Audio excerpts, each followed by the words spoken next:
Call them siblings. These two leathers are related. This is the Grant Stone diesel boot made from Horween's Essex leather in the natural shade. And this is Parkhurst's Allen boot in Horween's other veg-tan development, Dublin, also in natural. So let's go from Essex to Dublin.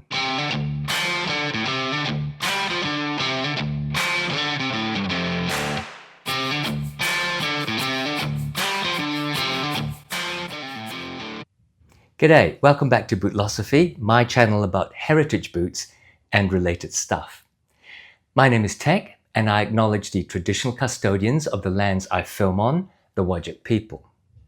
In this video, I'm talking about Horween's cordovan-inspired vegetable tanned line of cowhide leathers, represented by the Grant Stone diesel boot in natural or tan Essex, and the Parkhurst Allen boot in natural Dublin.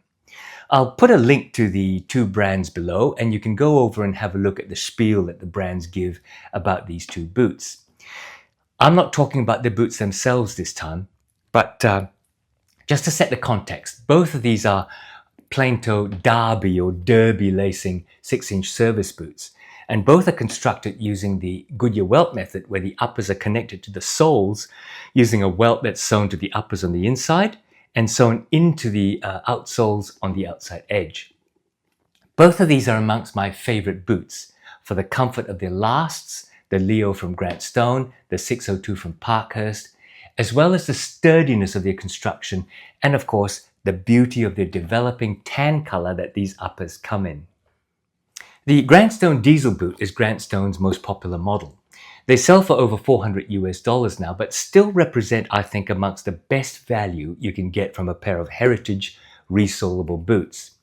The quality of finish is precise and finely executed, and in my past reviews of all Grant Stone boots, I have always pointed out how clean the stitching and construction are. As a plain-toe service boot, the sleek design allows it to be worn as a dressy to smart casual boot, as well as reasonably rugged under a pair of jeans. The two-piece backstay gives it an interesting back end, and the wheeled flat welt allows it to look at least smart casual, if not dressy, in this lighter tan color. The Grant Stone proprietary studded sole gives it good shock absorption and grip. The uppers in Horween Essex is called tan by Grant Stone, but it's a natural color without the addition of dark top coats. When new, it was very light and almost as pale as shown in the website pictures. Just like the Parkhurst, I'll talk about this aged color in a minute. Which brings us to the Parkhurst Allen boot in Horween Natural Dublin, or Natty Dub. It is also a plain-toe service boot, also with the derby open lacing system, but is made a little bit more ruggedly than the Grant Stone diesel. For example, it is leather lined in the vamp, but not in the shaft, whereas the Grant Stone is fully leather lined. And the welt used by Parkhurst is a bit more rugged looking, with that split reverse welt pushed up against the uppers. The construction is no less well put together, but as befits the firmer, sturdier leather used, it's constructed like a rugged outdoor boot. And while casual and even smart casual, it's not business or dress boot, especially in the natural Dublin. It also has a proprietary studded outsole, although Parkhurst currently doesn't offer this studded outsole anymore, and this also sells for over $400. The Grant Stone is made out of Horween's Essex leather and the Parkhurst from Horween's Dublin leather, both part of Horween's cordovan-inspired veg-tan line. Essex is tanned using the same blends of traditional vegetable extracts as Horween shell cordovan, but they're used on full cow hides instead of horse shells. Horween took 3 years of experimentation to perfect Essex, and the result is a rich, oil-infused veg-tan leather. Essex is first pit-soaked in natural tannins, like tree bark, for example, over several weeks. It takes a lot of time. And then it's imbued with a high oil content that gives it a soft hand as a surface feel, and great aging characteristics. There is no waxy top coat on plain Essex, so if it is dyed, it's usually aniline dyed and it displays a tight, full grain.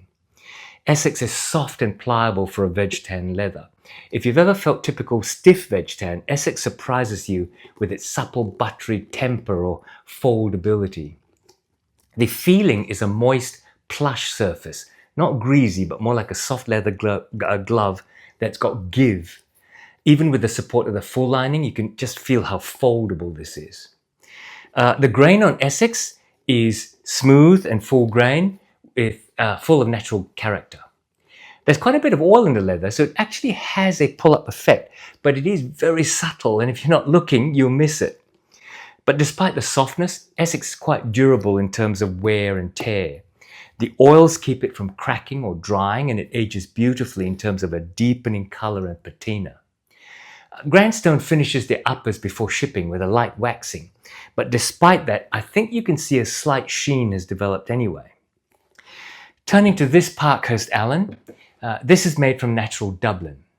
Dublin is essentially the waxed version of Essex. They take the Essex hide and then they add to it and give it a heavy wax finish. Horween then infuses Dublin with a rich blend of natural waxes, and then they press the hide with a hot iron, giving Dublin a darker surface that highlights the grain. This process produces a leather that has all the supple, oil-rich character of Essex, but with a little bit more stiffness and a deeper pull-up. The wax is actually visible in the finish. If you bend the boot, you'll see the surface color lighten as the waxes and oils move around. As Dublin is full-grain veg-tan, beneath the wax you get very natural grain creases and character coming through the finish. Technically, Dublin has a medium temper, which is firmer than the soft, foldable feel of Essex. When I first got this, it actually felt quite stiff. It took a while to break in, and as I wore it more and more, it softened up slowly as the waxes moved around and the leather broke in, becoming more and more comfortable over time. Dublin definitely feels less stretchy than plain Essex. I'm guessing the wax gives it like more integrity, and so I think it retains shape better even if it's unlined. I have to add to the Essex-Dublin discussion to say that there is a third iteration of the cordovan-based veg-tan leathers produced by Horween. It's called the Derby tannage. The Dublin hide is taken a stage further. It's tumbled, making it looser and softening the grain, while making it look more distressed, as well as increasing the pull-up effect with the addition of oils and waxes during the tumbling. Now, I haven't seen any products made in Derby, so I keep looking out for something to see what the leather looks like. So if anyone knows of a pair of boots or any other leather product made from Horween's Derby, leave me a comment below and I'll go check it out. The aging process, the development of patina, is quite different in both these boots. I think I said that when I first got the Grant Stone tan Essex, essentially it's a natural Essex, it was very pale but still a tan rather than a veg-tan pink colour. However, after the first few wears, the colour started to deepen quite naturally, especially in the sun. After its first conditioning with Venetian shoe cream, it darkened quite a bit, but what it did do was to show up the grain structure much more. And then on the second conditioning, it really took the already naturally darkening tan into a much more orangey blend, so that it's now a real orangey standout. As you can see, it takes knocks quite easily, very elegantly. The scuffs are less scratches than variations, and more often than not, you can remove the worst through rubbing, and you can see the scuffs. The deeper ones have stayed, particularly on this boot. I think because the wax has been removed from some spots. Because it's so soft, it's creased a lot, and the valleys and the creases have picked up some dirt that I can't quite clean off, and they've gone slightly brown. To me, the deeper orange it becomes, the more it stands out. And this boot, out of all my many pairs, gives me the most comments and compliments from strangers as I walk past. As for the Parkhurst Natty Dub Allen, I found this leather to be very durable. Boy, does it take a knock. The combination of veg tannage and wax infusion means Dublin patinas beautifully, as you can see. The grain shows through now, with a lot of pull-up that's still happening. Scratches and scuffs show much more than on the Essex, but personally I think that's part of its beauty. It's quite a bit stiffer than the Essex, even now, even with the unlined shaft. So I tend to wear it much more in jeans type, rugged situations. You can see like all veg tans, it does tend to show creasing quite a bit, and the full grain texture is shown off in the scuffs and the scratches.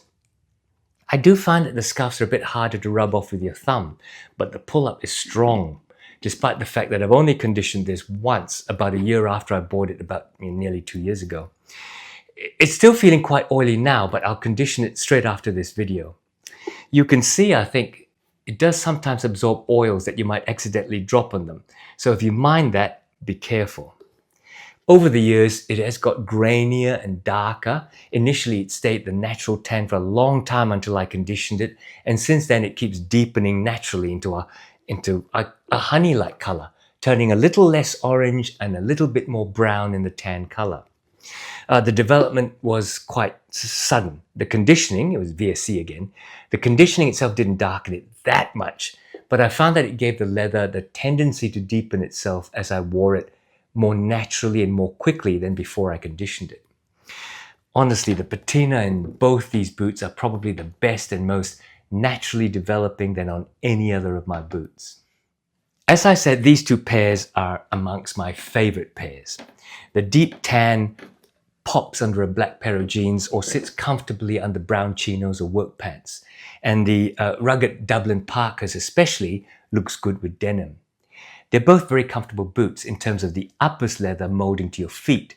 And the Grant Stone, I think, is marginally more comfortable underfoot. I think because of their, I believe, softer studded outsole compound. And I suspect it feels like there's a lot more cork in the cavity between the insole and the midsole than the Parkhurst. The Grant Stone Tan Essex Diesel boot is still available at a regular price of $435 US as I record this. But it has been on sale regularly, and I fear that it may be phased out soon. So if you're interested, I have a link down below, and you should probably not drag your feet. I also have a link to the Parkhurst website. Now, they're both affiliate links, but you don't pay any more, and it gives me a 5% kickback to help with the channel. You won't find a natural Dublin Allen on the website right now as I record this, but Parkhurst bring it back at almost every seasonal drop. So go to the website. If you can't find it, put your name down to the email newsletter. Also, this is in the 602M last, which I believe may be phasing out. So the next drop is likely to be in the 618 last, which I personally prefer because it has a wider ball of foot area. When I last saw it on their website, it was also around $400 US. So there you go. I love these two boots, these two sibling leathers. And I just love the deep orange tan that just patinas so beautifully. I hope you like them too. I hope you like this video. If you do, yeah, help me out and click on the like, leave a comment, don't be rude. And if you haven't, don't forget to subscribe. I'm back with another boot review next week, so you take care out there and see you back here soon.